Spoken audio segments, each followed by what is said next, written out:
Hi, Mark Rothfield for Club Marine TV aboard the new Riviera 585 SUV. I am one of the first journalists to be aboard and really looking forward to it. It's been described as the epitome of boating opulence. But does she perform as well as she looks? Let's take a look.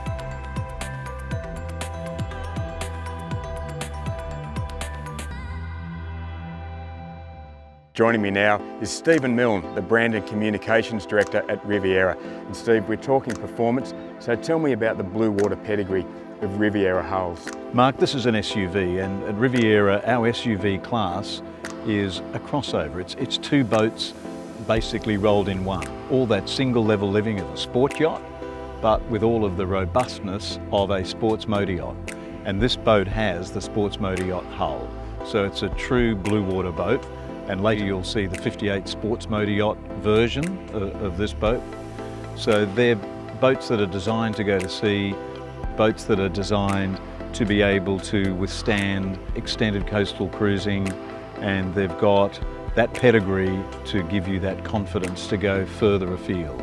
And obviously going further afield, things like fuel economy become important. This hull is designed specifically for IPS? That is correct. We've got a choice of either 1200 IPSs or 1350s. So that's a top end performance of 34.9 knots or at a cruise range of around 400 nautical miles. So this boat can get you to where you want to be quickly, and then you can really enjoy it with all of this incredible amenity we have aboard. Thanks so much, Steve. I'm really looking forward to driving it myself. Yeah, thanks, Mark. This is the moment I always cherish aboard a Riviera. I feel like I've left a 6-star apartment and entered a Bentley sports car. Just looking more closely at some of the technology I have at my disposal. Of course, there's the docking joystick. Controls a 59-foot boat effortlessly. In fact, earlier it was parked in, you could almost barely fit a shoehorn in between the two boats as we were getting picked up. But the accuracy and the control it has over this hull is incredible. The other bit of kit I'm really impressed with is these Humphrey foil stabilisers. I've got a control here so I can see exactly what they're doing. Right now they're asking me, do you need stabilisation? As soon as you hit that 2-knot mark, they automatically engage. They work automatically in tandem with the Humphrey interceptor tabs. Everything's been preset, so no matter what speed you're doing, the boat will maintain that perfect attitude. So bumping into gear now, really keen to see how it goes.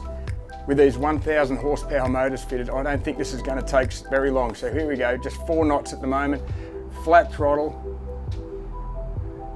6 knots, 7 knots, off the boat goes. Just takes a couple of seconds to sort itself out, and we are at 17 knots in about 4 seconds, 21 knots after about 6 seconds, 25, 26, it's climbing like a sports car, bow staying level, wake is perfect, 30 knots already. That is an amazing performance.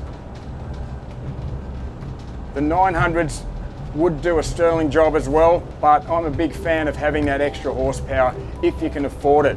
You're not paying a penalty in terms of the weight because it's the same D13 power plant.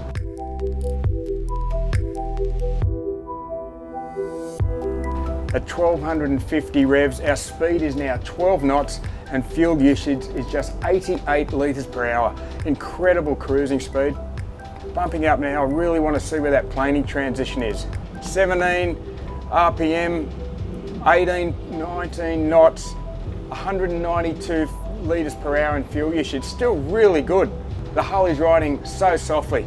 Not a lot of sea state out here, but it's very quiet, taking everything, that little chop in its stride. Beautiful thing about having that extra size. When you're talking a blue water hull, you do have to prepare for bad conditions, but it's also nice to have a hull that runs this efficiently when the going is easy. Let's just keep going. I've still got plenty more, only at about 2/3, 3/4 throttle now.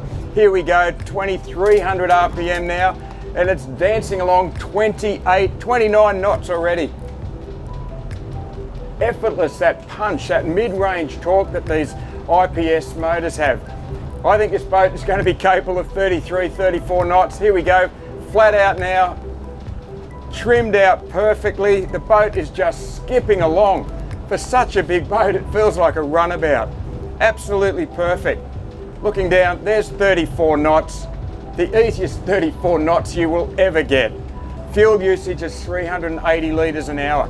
With 4,500 litres aboard, you can still afford to do these high speeds because your litres per nautical mile figure isn't suffering too much. Such a quiet boat. Again, at full RPM, you could easily converse quite normally. Honestly, Riviera do such a good job, not only with the manufacture, but the sound deadening, nothing rattles, everything stays in place. Now, I'm going to turn into a bit of a right-hand turn now. Let's see how she goes to starboard. No point backing off the throttles, because that fingertip light steering just lets me throw it around. Those stabiliser foils are keeping us perfectly level. Really, they're doing the job of a gyro, and they're working with those tabs to just automatically keep this boat perfect. No loss of speed, 33 knots through a high speed, hard turn. Coming back over our own wake now, you expect a little bit of a bump here, but no, again, because we are so flat, those V sections are doing their job. They're cutting through that swell. I know we're in a big boat, but it feels so nimble, so lively, so sporty. Yes, it may be a family cruiser. Sedan buyers are typically those who like to cruise long distances, but it's also nice to have a boat that's fun to drive for those quick runs down the coast, for those little picnics. Get where you want to go quickly, efficiently, quietly, and comfortably. I love being cocooned inside here. Yes, I could have the sunroof open. We can open windows and get that nice cross-flow ventilation. But on a winter's day, this is luxury boating. It's not just luxurious, it's also easy. Plus you have the peace of mind of Riviera's warranty system. That's 7 years on the hull, 5 years on the IPS drives, the Volvo engines, the glass cockpit. Also, you get a 2-year express warranty that covers virtually everything. And when you're cruising, there's that security of having a global Riviera network. The 585 arrived 7 years after the release of the 575 SUV, a boat that excelled as a go-anywhere blue water cruiser. It takes that SUV formula even further. Pricing starts at $3.35 million, and if I owned one, you wouldn't see me for the spray. I'm Mark Rothfield for Club Marine TV. Thanks for watching.